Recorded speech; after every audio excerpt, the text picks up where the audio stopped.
우리는 지난 시간 예수님께서 자신을 배반했던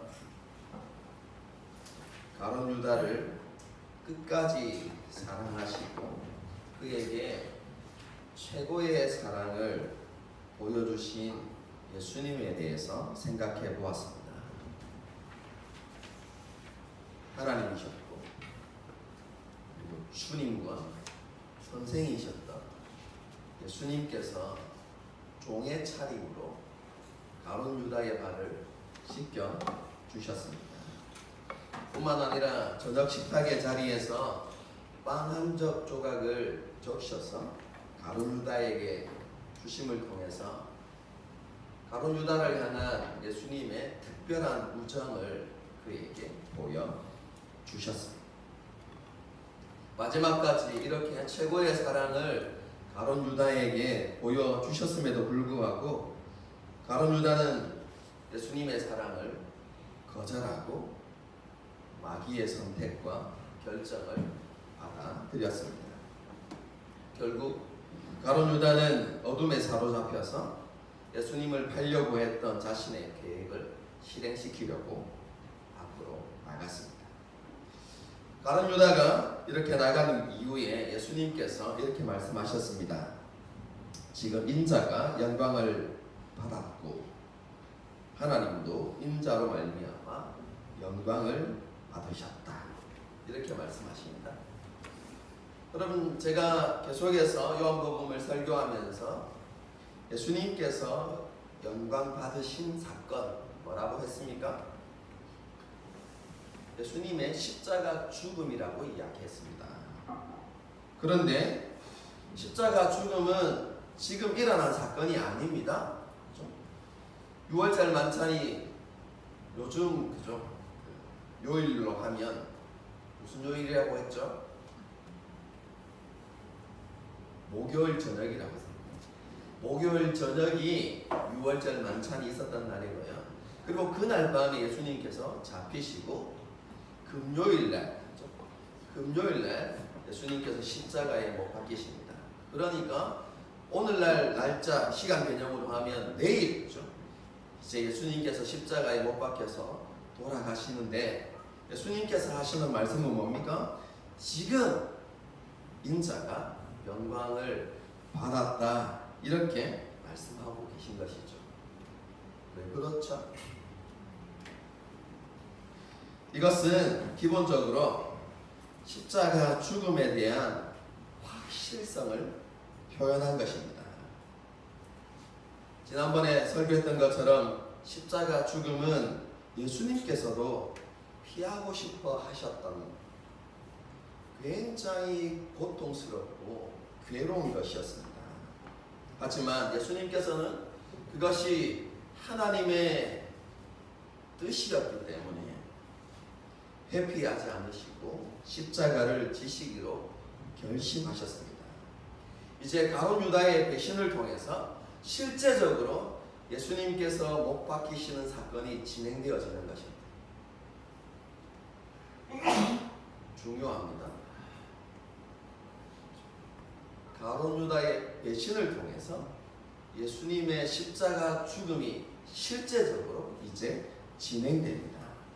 그런데요, 이 가룟 유다의 배신은 지난 시간에 살펴보았던 것처럼 구약 성경에 기록되어진 하나님의 말씀의 성취였습니다. 이 가룟 유다의 배신이 성취되었던 것처럼 예수님의 십자가 죽음도 구약에 기록되어져 있고 예언되어져 있고 이제 그것이 성취될 것이라는 의미입니다. 예수님께서 그 십자가 죽음을 피하지 아니하시고 감당하실 것이기 때문에 반드시 구약의 예언대로 가룟 유다의 배신이 성취되어졌던 것처럼 예수님의 그 십자가 죽음도 반드시 성취될 것을 예수님께서 지금 내가 영광을 받았다라는 표현을 통해서 나타내신 것입니다. 그럼 이것은 그것하고 비슷합니다. 우리가 에베소서 작년에 우리가 설교할 때 제가 말씀을 드릴 때 에베소서 2장 6절을 가지고 이렇게 말씀을 드린 적이 있습니다. 기억나십니까? 허물과 죄로 죽었던 우리들을 예수님께서 살리시고 이제 하나님 보좌 우편에 앉히셨다 이렇게 되어 있습니다. 여러분 이게 미래형으로 되어 있는 것이 아니라 과거형으로, 과거 완료형으로 이루어져 있습니다. 이미 우리가 하늘 보좌 우편에 앉아 있는 것을, 여러분 그것이 반드시 온전히 성취되어진 것처럼 표현했던 것이죠. 왜요? 반드시 이루어질 사건이기 때문에 그렇습니다. 지금 우리는 하나님 보좌 우편에 앉아 있진 않지만 우리가 하나님 안에 있기 때문에, 예수 그리스도를 믿는 그 믿음 안에 있기 때문에 우리에게 약속하신 그 하나님의 약속이 하나도 틀리지 아니하고 반드시 성취될 것이라는 확실성, 반드시 이루어질 것이라는 그 확실성을 무엇을 통해서 표현했습니까? 우리가 미래에 이루어질 일이지만 하나님 보좌 우편에 이미 앉아있는 과거 완료형으로 그 확실성을 표현한 것처럼 이 예수님께서 영광 받으시는 사건, 그 십자가의 죽음을 어떻게 하십니까? 반드시 성취되어질 하나님의 말씀으로 지금 예수님께서 표현하고 계신 것이죠. 그래서 지금 내가 영광을 받았다 이렇게 예수님께서 말씀하고 계신 것입니다. 예수님의 십자가 죽음이 가룟유다의 배신으로 시작되었고 예수님의 순종으로 반드시 성취될 너무나 확실한 사실이기 때문에 예수님께서 지금 인자가 영광을 받았다고 말씀하신 것입니다. 그리고 예수님의 그런 순종을 통해서 하나님도 영광을 받으실 것입니다. 왜냐하면 예수님의 십자가의 죽음을 통해서 하나님의 영광이 온전히 드러날 것이기 때문에 그렇습니다. 그래서 예수님도 영광을 받으셨다라고 이야기하고 하나님도 영광을 받으셨다 이렇게 말씀하고 있습니다. 이렇게 예수님을 통해서 영광을 받으신 하나님께서는 다시 한번 예수님을 영광스럽게 하실 것이다 라고 그렇게 말씀하십니다. 여러분 32절 끝부분을 보게 되어지면 하나님께서 예수님께 영광을 주실 것이라고 말씀하고 있는데 자기로 말미암아 예수님께 영광을 주신다 이렇게 표현되어져 있습니다. 그런데 여기서 자기로 말미암아 중간 부분에 있습니다. 하나님도 자기로 말미암아 그에게 영광을 주시리니 이렇게 되어 있는데 자기로 말미암아의 정확한 번역은 자기 안에서라는 뜻입니다. 그래서 하나님 아버지께서 예수님을 영광스럽게 하실 것인데 자기 안에서, 하나님 안에서 그를 영광스럽게 하실 것이다 이렇게 말씀하신 것이죠. 여러분 이것은 1차적으로 하나님께서 예수님을 죽음에서 다시 살리심을 통해서 예수님의 영광을 드러내실 것이다 라는 의미입니다. 여러분 죽음에서 다시 살아나는 것이 왜 예수님을 영광스럽게 하는 것입니까?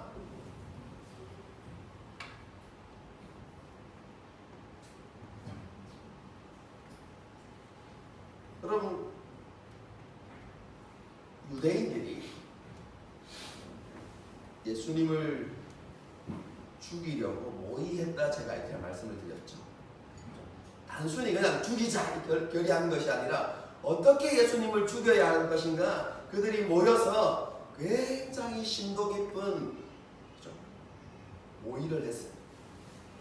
왜냐하면 예수님을 죽이고 난 이후에 하나님의 선지자를 죽였다는 비난을 받지 말아야 했기 때문에 그렇습니다.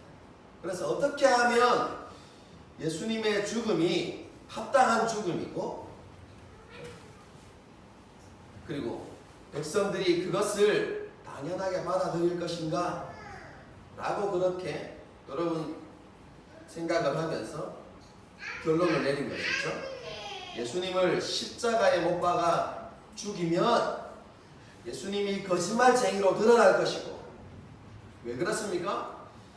나무에 달려 죽는 자는 하나님의 저주를 받아 죽는 자라는 구약의 말씀에 근거해서 예수님이 십자가 위에 달려서 돌아가시면 예수님은 하나님의 저주를 받아서 죽으시게 되는 것이, 죽는 것이 됩니다. 여러분, 그렇다면 지금까지 예수님께서 하셨던 말씀, 나는 하나님의 보내심을 받은 사람이다, 그리고 나는 하나님의 말씀만을 전하고 하나님께서 내게 보여주신 것만을 행하는 사람이라고 끊임없이 자기 자신을 증거해 오셨는데, 그래서 내가 하나님의 아들이고 나는 메시아다 라고 예수님께서 자기 자신을 그렇게 증언하셨는데, 그런데 예수님이 하나님의 저주를 받아서 십자가에 못 박혀 죽게 되어지면 예수님께서 하신 모든 말씀이 거짓인 것이죠. 그런데 그 죽은 예수님을 하나님이 다시 살리신 사건, 여러분, 그것은 무엇을 의미하냐면 예수님께서 선언하신 그 말씀이 거짓이 아니라는 것이죠. 그것은 곧 예수님께서 자기 자신에 대해서 증언하신 그 모든 것이 진리라는 것이 증명됩니다. 여러분, 다르게 표현하면 예수님이 곧 하나님의 아들이시고 온 세상을 구원하시는 메시아라는 것을 증명하는 사건, 그럼 그것이 죽음에서 부활하는 것입니다. 그래서 하나님께서는 예수님을 다시 살리심을 통해서 예수님의 영광을 세상 가운데 드러내게 할 것이다 라고 그렇게 말씀하고 있는 것입니다. 여러분, 이것이 1차적으로 가지고 있는 의미이고요. 그런데 그것뿐만 아니라 부활 이후에 예수님에게 또 한 번 영광스러운 사건이 생겨납니다. 그럼 그것이 무엇이냐면 하나님께로 돌아가는 것입니다. 그것이 예수님이 영화롭게 되는 사건입니다. 왜 그렇습니까? 여러분, 예수님께서 부활하셔서 하늘에 오르시는 사건은요, 부활 이전에 하나님과 가졌던 그 영광에 다시 동참하게 되어지는, 여러분, 이전의 모습으로 다시 회복하게 되어지는 사건인 것이죠. 그래서 하나님과 온전한 연합 속에서 자신의 영광을 드러내게 되는 사건, 그게 부활 후 승천 사건이거든요. 그래서 하나님께서는 예수님을 다시 살리시고, 그리고 하늘에 올리심을 통해서 예수님의 영광을 세상 가운데 드러낼 것이다, 이렇게 말씀하고 있는 것이죠. 이것이 예수님께서 영광을 받으셨고 하나님께서 영광을 받으셨기 때문에 하나님께서 나를 영화롭게 하실 것이다 라는 것의 가장 기본이 되는 의미입니다. 여러분, 그런데 예수님의 영광 받으심을 십자가 죽음이라는 사건이 아니라 영광 받는다 라는 이 표현에 담긴 의미를 가지고 오늘 본문을 다시 읽어보면 조금 더 깊은 본문의 말씀을, 의미를, 교훈을 이렇게 발견할 수 있게 됩니다. 여러분, 이 영광이라는 이 단어가 하나님과 관련되어서 사용되어지면, 하나님의 영광, 이렇게 사용되어지면 이 영광이라는 단어가 어떤 의미를 가지냐면, 가장 기본적으로 하나님의 본질을 드러내다, 혹은 하나님을 계시하다, 보여주다, 이런 의미가 됩니다. 하나님의 현현을 가리키는 것입니다. 하나님께서 임재하시고, 여러분, 그래서 구약을 보게 되었으면 이런 표현들이 종종 나타납니다.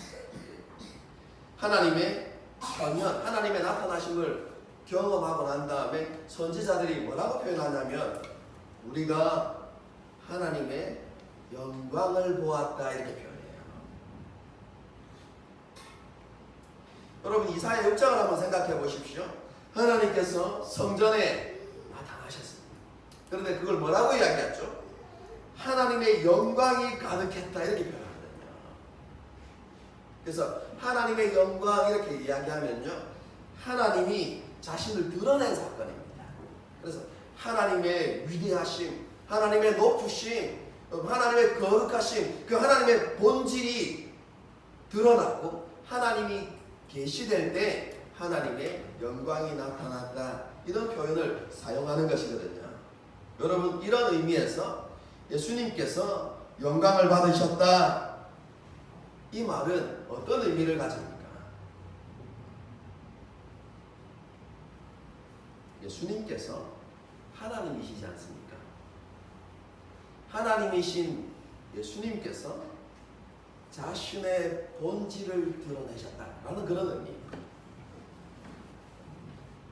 이해가 되십니까? 잘 따라오고 계시죠? 그래서 예수님께서 영광을 받으셨다는 것은 예수님이 하나님이심을 드러낸 사건입니다. 무엇을 통해서요? 하나님의 본질을 드러낸 것. 여러분, 그렇다면 여러분, 예수님께서 언제 어떤 모습으로 어떻게 하나님의 본질을 드러내셨습니까? 여러분, 그것은 앞에 있었던 두 가지 모습. 무엇입니까?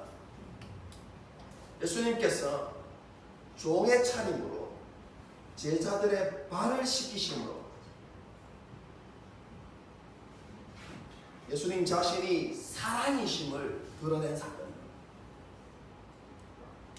뿐만 아니라 예수님을 따르고 예수님을 사랑하는 사람들만 사랑하신 것이 아니라 자기를 배반하는, 자신을 팔아넘기는 그 가룟 유다를 끝까지 최고의 사랑으로 사랑하심을 통해서 예수님 그분이 사랑이시라는 것을, 그래서 요한 1서에서 이야기하는 하나님은 사랑이시다 이렇게 표현하고 있는데, 예수님 자신이 바로 사랑이심을 드러낸 것. 그럼 그 모습을 통해서 예수님께서 영광을 받으신 것입니다. 자신이 하나님이심을 드러낸 것이죠. 여러분, 그리고 그 사랑을 드러내는 절정, 그게 무엇입니까? 조금 후에 일어날, 몇 시간 뒤에 일어날 그 십자가의 죽음. 여러분, 예수 그리스도의 십자가의 죽음을 통해서 하나님의 사랑, 여러분 그 본질을 완벽하게 드러낸 것이죠.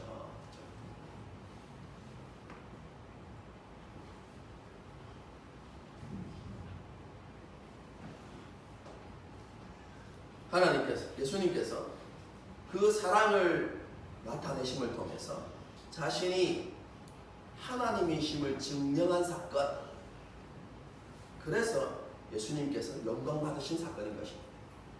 그런데 우리가 알아야 될 것은 예수님께서 그렇게 영광을 받으시는 것은요, 동시에 하나님께서 영광을 받으시는 것과 똑같습니다.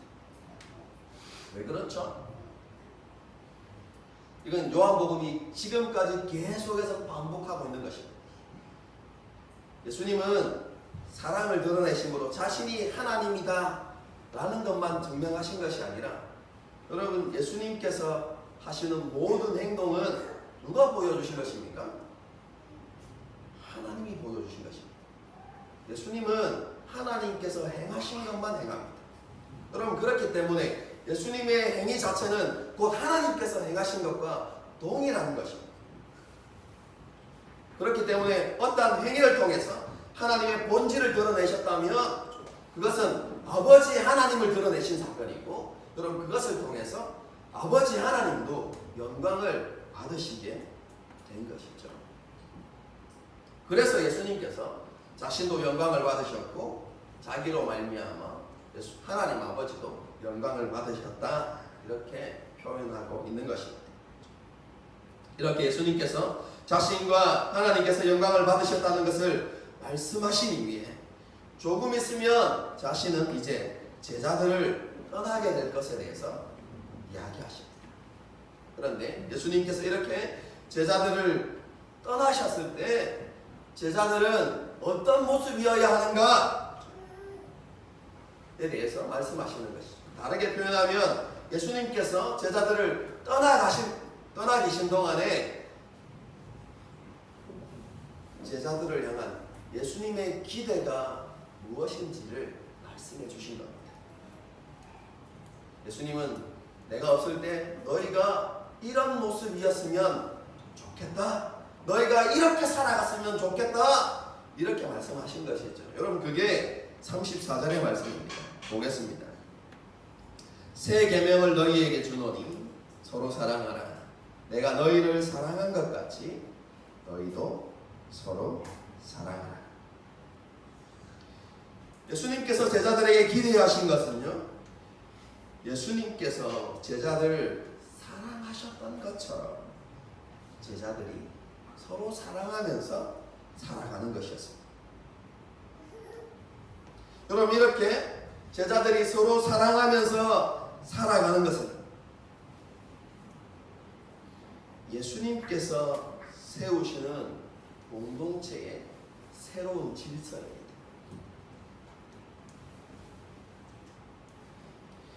예수님께서 세우시는 메시아 공동체, 오늘날로 이야기하면 교회, 그 교회가 무엇 위에 세워져 가야 하는가? 바로 서로 사랑하라는 이 계명 위에 메시아 공동체, 교회가 세워져 가야 한다는 것을 예수님께서 말씀하셨다는 것이죠.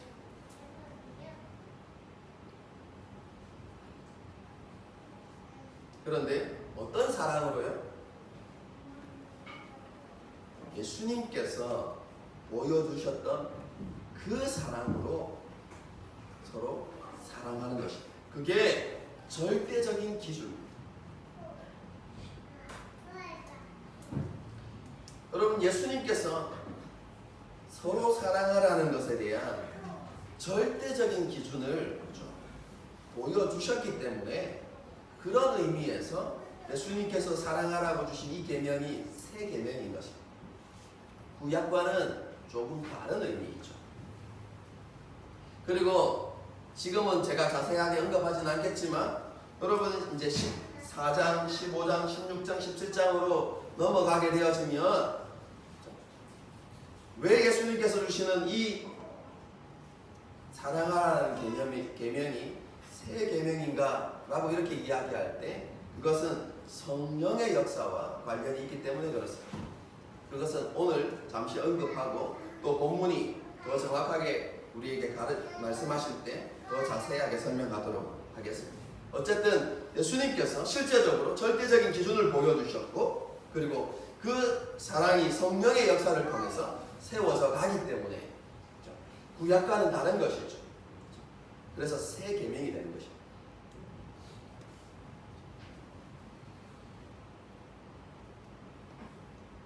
예수님께서 종의 모습으로 제자들을 발을 씻기시고 배반할 가룟 유다를 끝까지 사랑하셨던 그 모습으로 너희가 서로 사랑해야 된다 이렇게 말씀하셨는데 며칠이 지나지 않아서 예수님께서 말씀하신 그 의미가 무엇인지를 깨닫게 되는 일이 일어납니다. 내가 너희를 사랑한 것처럼 단순히 발을 씻기기만 하면 원수를 용서하기만 하면 되는 줄로 알았는데 그게 아니었다는 것이죠. 예수님께서 제자들을 위해서 자신의 생명을 내어주시는 사건을 나타내신 것입니다. 내가 너희를 사랑한 것처럼 사랑하라 이 말씀이 자기 생명을 주실 만큼 사랑하라는 의미였다는 것을 제자들이 깨닫게 된 것이죠. 예수님께서는 이렇게 서로 사랑하라는 말씀을 주신 이후에 새 계명을 주신 이후에 그렇게 사랑해야 되는 목적을 이야기해 주십니다. 그게 바로 35절에 나타나 있습니다. 너희가 서로 사랑하게 되어지면 어떤 결과가 나오기 때문에요? 이로써 모든 사람 너희가 내 제자인 줄 알게 될 것이기 때문이다. 이렇게 말씀하시죠. 여러분 이 말씀의 의미는요. 예수님의 의해서 세워질 그 메시아 공동체 이 교회가 그냥 우리가 표면적으로 그냥 이 말씀만 읽으면 서로 사랑하는 공동체를 통해서 하나님을 드러내는, 하나님의 사랑을 보여주는 공동체가 되어야 한다. 이렇게 기본적으로 이해할 수 있습니다. 여러분, 그런데 우리가 14장, 15장, 16장으로 이렇게 넘어가게 되어지면 여러분, 그것보다 더 깊은 의미가 담겨 있다는 것을 알게 됩니다.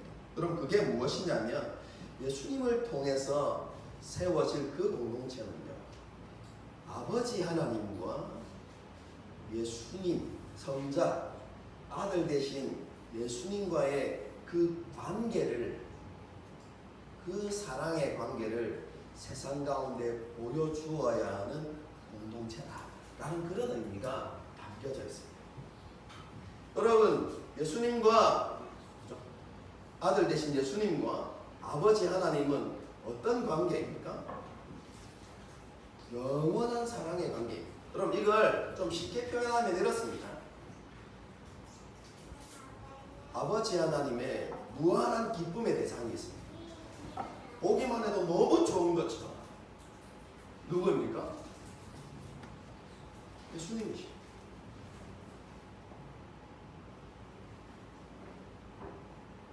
그렇기 때문에 그 아들 되신 예수님께 무한한 사랑을 쏟아부으시고 변함없는 사랑을 쏟아부어 주시고, 그렇기 때문에 여러분, 그 사랑 때문에 아버지 하나님은 예수님을 믿고 신뢰하십니다. 그래서 아버지 하나님은 그 아들 되신 예수님에게 아무것도 아끼지 아니하시고 다 내어주십니다. 여러분, 요한복음을 읽어보게 되었으면 하나님의 모든 능력과 권세가 예수님께 위임되어져요. 예수님께서 이렇게 말씀하시죠. 나는 사람을 살릴 권세도 있고 죽일 권세도 있고 심판할 권세도 있다, 이렇게 말씀하시죠. 여러분, 이것은 하나님의 모든 권세를 위임받았다는 의미입니다. 아버지 하나님께서 예수님을 너무 사랑하시고 신뢰하시기 때문에 그 모든 것을 다 위임하시는 것이죠. 그런데요, 아버지 하나님만 그렇게 사랑하는 것이 아니라 아들 되신 예수님께서도 동일하게 사랑하시는 것입니다. 성자 예수님, 아들 되신 예수님의 무한한 기쁨의 대상이 있습니다. 그분이 누구이십니까? 아버지 하나님이십니다. 예수님은 아버지 하나님을 무한한 사랑으로, 그리고 변함없는 사랑으로 사랑하십니다. 아버지 하나님을 그렇게 사랑하시기 때문에 예수님은 아버지의 뜻에 온전하게 만왕의 마음을 1도 품지 않고, 요즘 표현으로 하나님의 뜻이라면 절대적으로, 그런데 기쁨으로 순종하시는 것이죠. 아버지 하나님을 향한 사랑 때문에 그렇습니다. 여러분, 그 고통스럽고 괴로웠던 그 십자가 죽음은요, 아버지 하나님을 향한 예수님의 절대적인 사랑을 분명하게 보여주는 사건입니다. 이처럼 아버지 하나님과 아들 예수님은요, 영원하고 참된 사랑의 관계 속에서 존재하고 계십니다.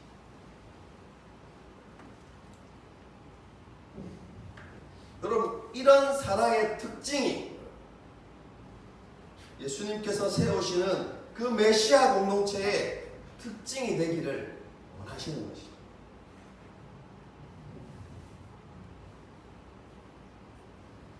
제자들이 서로 사랑하는 그 사랑의 모습을 통해서 누구를 보여줘야 한다고요? 하나님과 예수 그리스도의 그 사랑의 본질을, 여러분, 그 사랑의 특징을 세상 가운데 보여줄 수 있는 그런 공동체가 되어야 한다는 것입니다. 여러분, 그렇게 되기 위해서는 여러분 선행되어져야 할 것이 있습니다. 여러분, 제자들이 사랑할 때 그냥 세상적인, 세속적인 사랑을 해서는 안 된다는 것입니다. 어떻게 사랑해야 그 사랑의 본질을 세상 가운데 보여줄 수 있는가? 그것은 예수님께서 제자들을 사랑하신 것처럼 사랑할 때 그 메시아 공동체가 그 사랑의 본질을 세상 가운데 온전히 드러내는 공동체가 된다는 것이죠.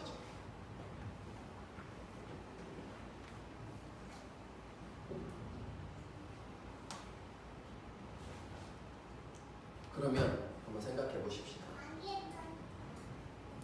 이 제자들, 예수님의 말씀이 무엇인지 전혀 이해하지 못하고 있었던 이 제자들, 우리는 이 제자들이 조금 이후에 어떤 모습으로 변할지 우리는 다 알고 있습니다. 베드로는 예수님을 모른다고 3번 부인할 것이고, 나머지 제자들은 다 예수님을 버리고 도망갈 것이다.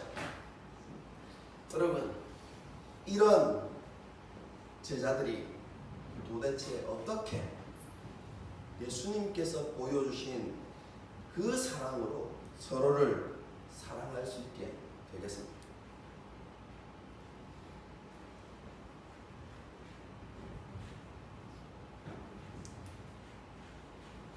여러분, 그것은 이런 원리입니다. 잘 들으십시오. 그럼 예수님께서 제자들을 사랑하신 그 사랑의 기원, 그 사랑의 원천은 어디에서부터 시작된 것이겠습니까?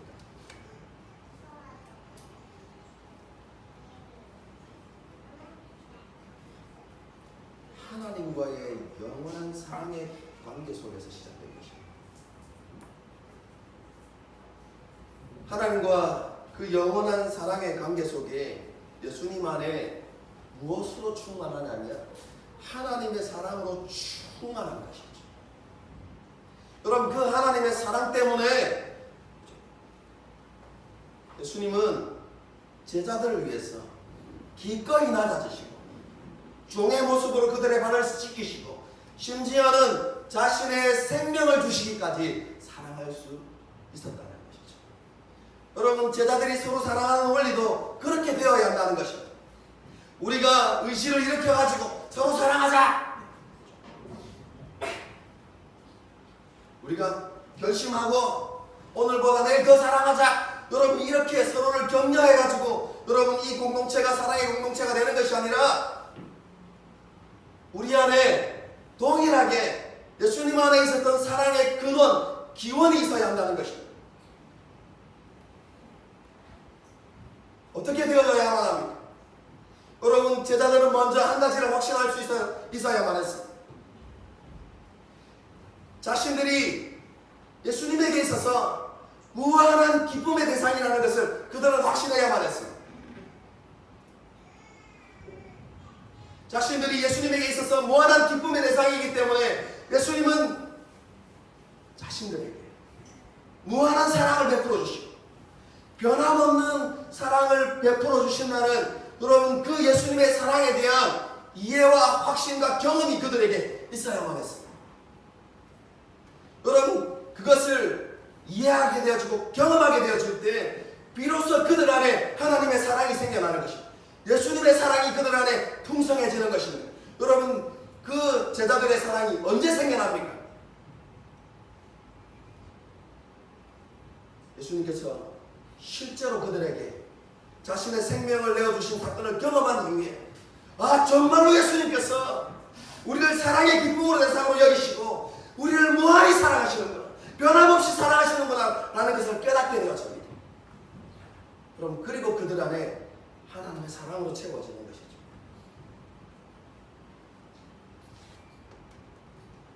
그리고 나서 그들에게 변화가 일어납니다. 제자들의 유일하고도 무한한 기쁨의 대상이 예수님이 되시는 것이죠. 그리고 예수님을 향한 무한한 사랑과 영원한 사랑과 변함없는 사랑이 거죠. 그들 안에 솟아나게 되는 것이죠. 그 사랑으로 충만해져서 어떻게 해요? 제자들끼리 서로 사랑하게 되는 것입니다.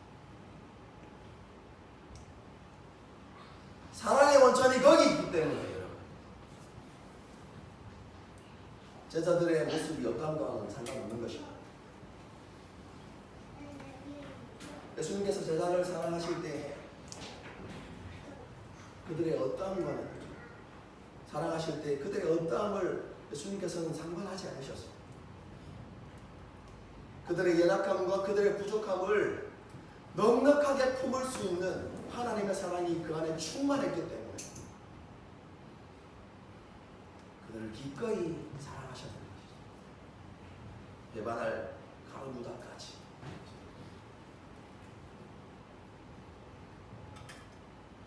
예수님께서는 지금 제자들에게 메시아 공동체는 그런 공동체가 되어야 한다. 그런 사랑을 통해서 예수님과 하나님의 사랑을, 참 사랑의 본질을 세상 가운데 드러내는, 하나님의 영광을 드러내는 그런 공동체가 되어야 한다. 내가 그것을 너희에게 기대한다. 예수님께서 지금 그렇게 말씀하고 계신 것입니다, 여러분.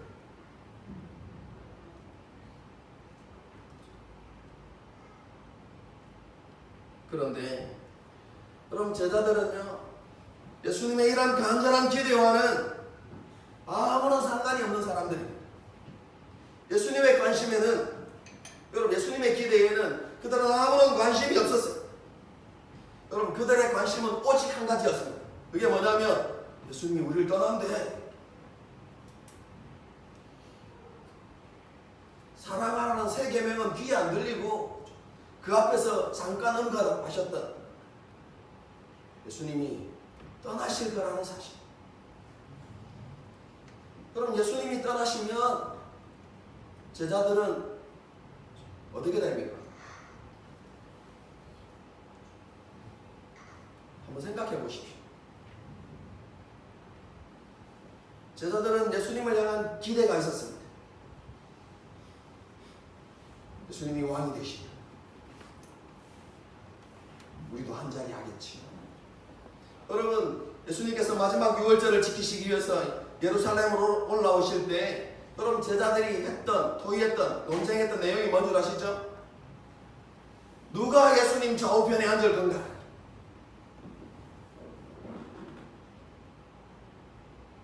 그들은 지금 이제 예수님이 왕이 되시면 고생 끝, 행복 시작.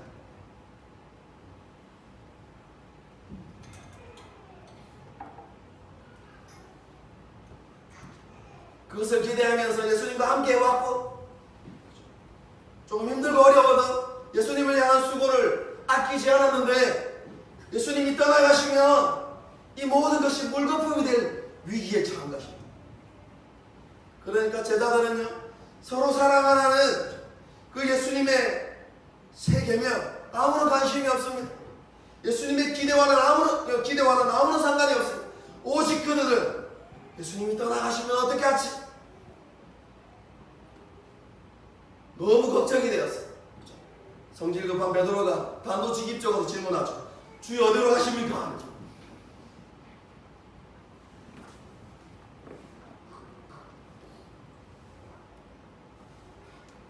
베드로는 예수님께서 떠나신다는 의미가 무엇인지 전혀 이해하지 못했습니다.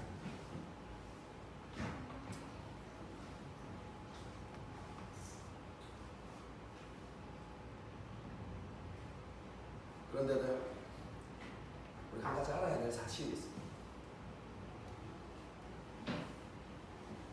예수님의 기대가 뭔지 몰랐지만, 예수님이 떠나신다는 것이 무엇인지 이해하지도 못했지만, 베드로의 중심에는요, 확실한 분명한 한 가지 사실이 있었어요. 그게 뭐냐면 예수님을 따르고 싶다는, 예수님을 따라가겠다는 결단이었어요.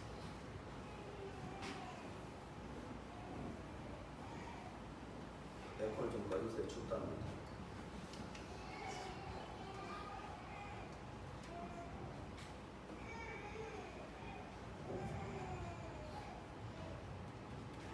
예수님이 기대도 몰랐고 예수님의 말씀도 제대로 이해하지 못했지만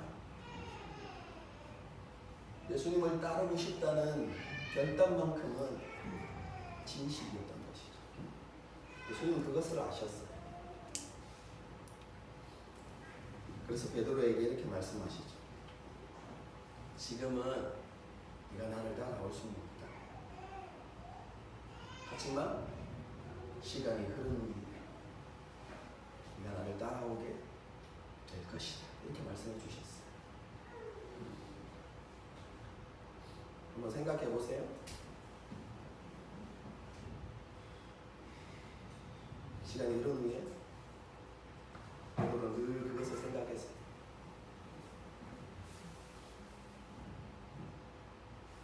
그리고 하나님께서 그 예수님의 말씀이 내게 이루어지고 있구나 라는 것을 좀 확신하게 되었을 것이죠. 지금 예수님께서 앞두고 있는 그 십자가 죽음은 그 누가 대신할 수 있는 것이 아니었습니다. 왜냐하면 온 세상의 죄를 대속하는 죽음이었기 때문에 그 죽음은 예수님 외에 다른 사람이 감당해낼 수 있는 것이 아니었습니다. 따라갈 수 있는 것도 아니었다는 것이죠. 그래서 베드로는 예수님의 그 십자가 죽음에 함께 할 수 없었어요. 그리고 그 당시에는 그 죽음에 함께할 용기와 믿음도 없었어요. 우리가 잘 알고 있듯이 죽음의 두려움에 사로잡혀서 예수님을 모른다고 3번이나 부인했지 않습니까?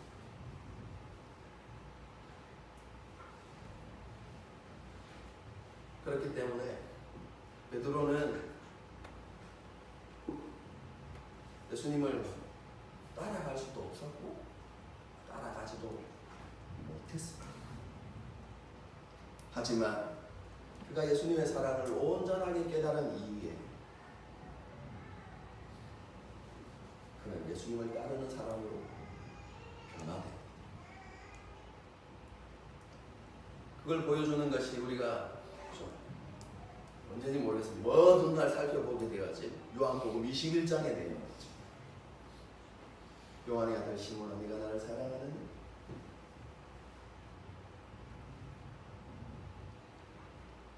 내 양을 치라. 그리고 예수님 따라가잖아요. 그가 자신의 생명까지 내어주시는 그 예수님의 사랑을 경험하고 난 이후에 기꺼이 예수님을 따르는, 그리고 최후에는 자신의 생명을 주님을 위해서 내어드리는 그런 사람으로 변화되게 되는 것이죠. 예수님께서 주신 이 세 계명은요, 그날 밤 예수님과 함께 있었던 11명의 제자에게 주신 계명만이 아닙니다.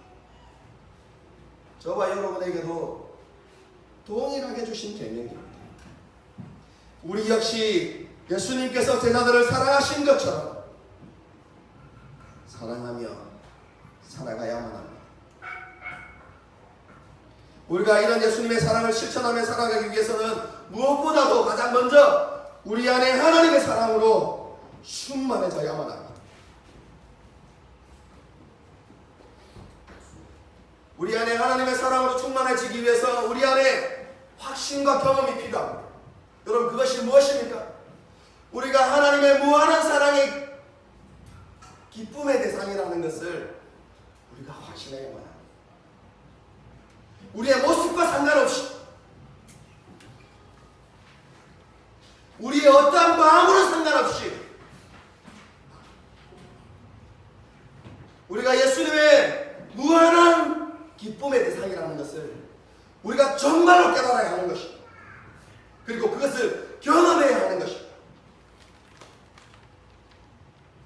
2000년 전에 예수님께서 자신의 생명을 주셨던 것처럼 지금도 여전히 예수님께서 우리에게 무한하고 변함없는 사랑을 부어주신다는 것을 우리가 확신해야 되는 것입니다. 지난 시간에 이야기했던 것, 말씀드렸던 것처럼 우리가 날마다 그 사랑을 경험하며 살아갈 수 있어야만 합니다. 날마다 우리에게 최고의 사랑을 베풀어 주시는 그 하나님의 사랑, 그 예수님의 사랑을 우리가 경험해야 하는 것입니다. 그리고 우리 안에 하나님을 향한 사랑으로 충만해져야 합니다. 우리에게도 여전히 예수님 그분이 우리에게 무한한 사랑의 기쁨이 되시고 그분이 우리의 유일하고 영원한 사랑의 대상이심을 고백하는 그 신앙과 사랑이 우리 가운데 있어야만 하는 것입니다.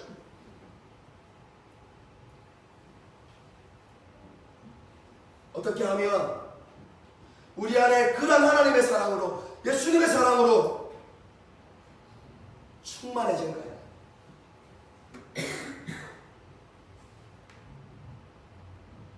여러분 그것에 대한 분명한 해답이 성경 안에 있습니다. 한번 찾아보겠습니다. 로마서 5장 5절입니다.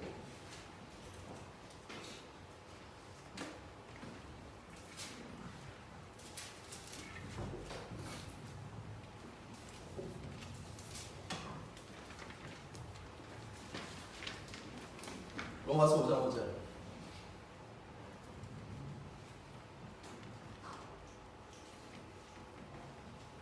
다 함께 읽어보도록 하겠습니다. 소망이 우리를 부끄럽게 하지 아니하면 우리에게 주신 성령으로 말미암아 하나님의 사랑이 우리 마음에 부음받게 되리.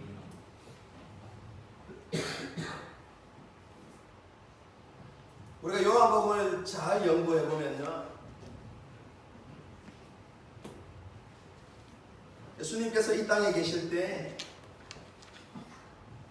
하나님은 예수님에게 무한하고 변함없는 사랑을 끊임없이 부어주셨는데, 여러분 그렇게 부어진 그 하나님의 사랑을 사도행전에서 뭐라고 이야기하는 줄 아십니까? 하나님께서 예수님에게 성령을 한량없이 부으셨다 이렇게 이야기해요. 여러분 아버지의 영이신 성령을 통해서 그 예수님의 마음에 하나님의 사랑을 충만하게 부어주셨던 것이죠.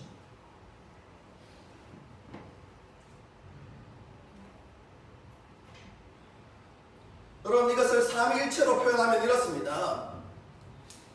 아버지 하나님과 예수님의 사랑은 성령 안에서 이루어지는 사랑입니다. 여러분 왜요? 성령은 아버지의 영이시기도 하고 동시에 아들의 영이시기도 합니다.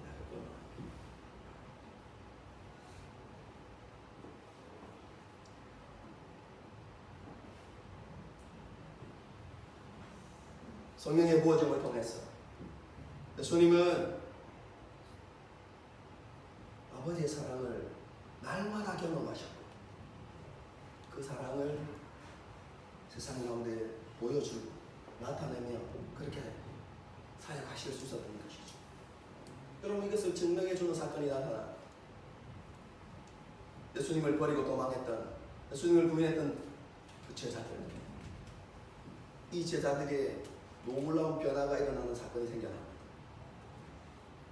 마가다락방에 그들이 모여서 전심으로 기도할 때 그들에게 성령의 충만한 역사가 나타납니다. 그 성령의 역사로 그들의 모습이 변화돼요. 그들은 예수님을 위하여서 받는 핍박을 두려워하지 않았습니다. 그것을 오히려 기뻐하게 돼요. 뿐만 아니라 예수님을 위하여서 자신의 생명을 내어놓는 것을 두려워하지 않게 돼요.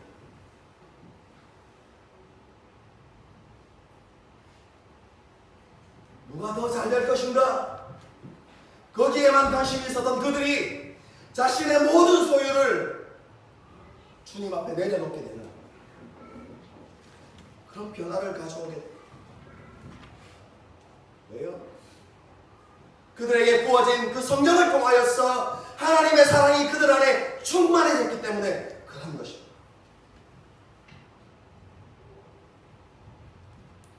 베드로뿐만 아니라 다른 제자들은 예수님께서 잡히시던 그날 밤에는 예수님을 따를 수가 없었어요.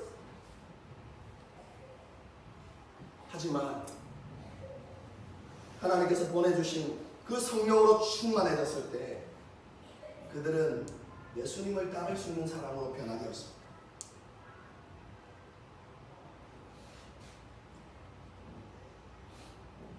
예수님께서 이제 저와 여러분에게 동일한 것을 요구하십니다.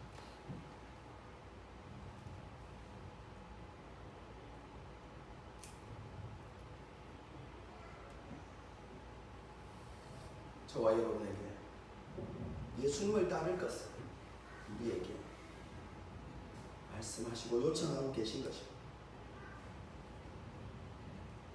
성도 여러분, 안 그런 사람도 혹 있을지 모르겠지만 우리가 예수님을 처음 만났을 때 우리 역시 베드로처럼 고백했습니다. 왜 못 따라갑니까? 주를 위하여 내 목숨을 바칠 수 있습니다. 표현은 다르지만 우리 역시 예수님께 그렇게 고백했었습니다.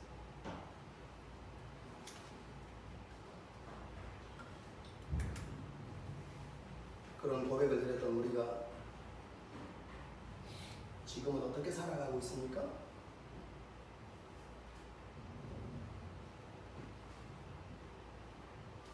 도대체 무엇이 우리의 삶을 주님께 드렸던 고백과 다른 삶을 만들어내고 있습니까?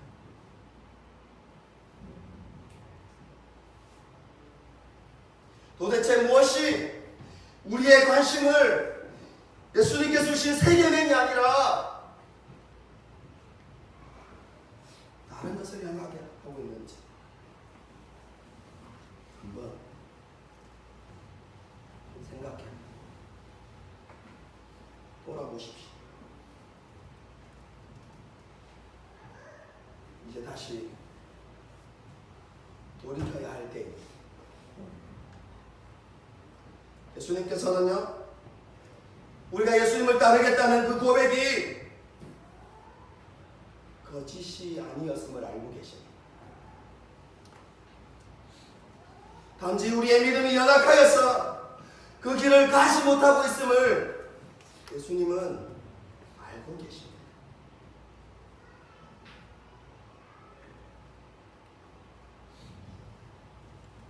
그렇기 때문에 예수님은 여전히 우리를 향하여서 인내하고 기다리고 계신 것입니다. 언젠가 우리 역시 제자들처럼 변화될 것을 알고 기대하시기 때문에 그렇습니다.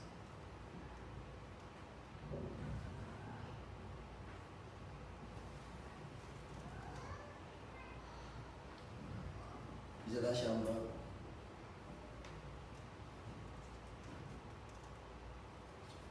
우리의 시선을 주님께로 한번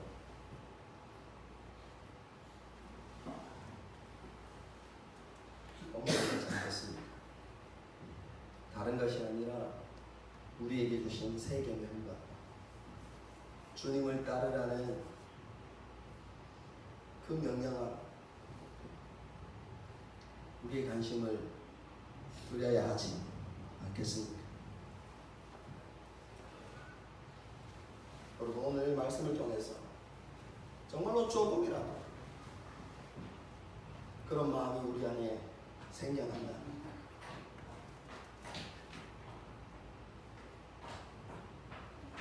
우리는 잃어버렸던 기도의 무릎을 회복해야 합니다.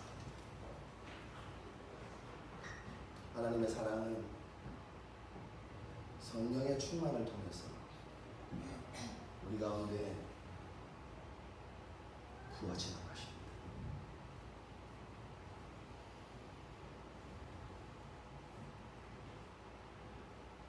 성령의 충만을 사모하십시오.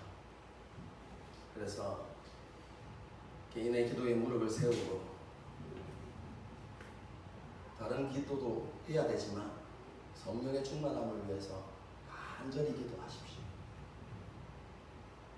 그리고 제가 지난주에도 이야기했지만 함께 마음을 모아서 기도하는 기도의 자리에 시간을 내고 헌신하십시오. 제자들이 그 마가의 다락방에 함께 모여서 전심으로 기도할 때 하나님께서 약속하셨던 성령을 부어주셨음을 기억하십시오. 공동체가 같은 마음을 가지고 전심으로 기도하는 것 정말로 중요합니다.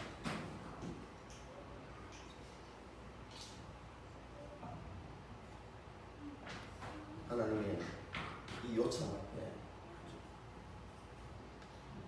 내 권리, 내 욕망을 내려놓고 기꺼이 따르고 순종하는 저와 여러분이 될 수 있기를 주님의 이름으로 축원합니다.